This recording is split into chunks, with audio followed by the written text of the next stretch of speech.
ብላ እንግዲህ እሺ እየበላሁ እኮ ነው። በሀሳቤ እርኩ እኮ። ምነው ምን ሆንክ? ልጆቼ ናፈቁኝ። ኧረ እባክህ ልጆች አሉህ እንዴ?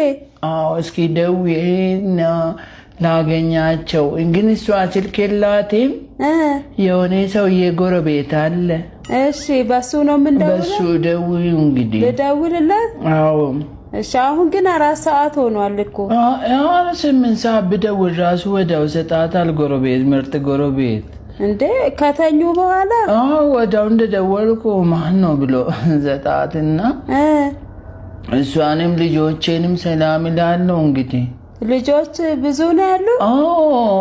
በቅርብ ራሱ ወለደች አሉ። ገና ልብስ ገዝቼ እልካለሁ።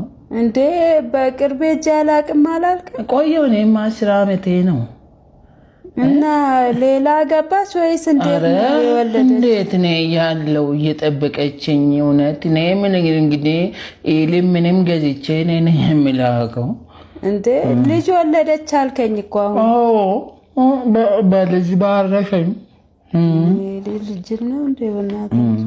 ኧረ እባክህ እውነት እንዴ ቆየክ? አመታት አለፉ ከሄድክ። እንዴት ትወልዳለች? አራስ ነው ልጁ አሁን? ገና 3 ወር ነው።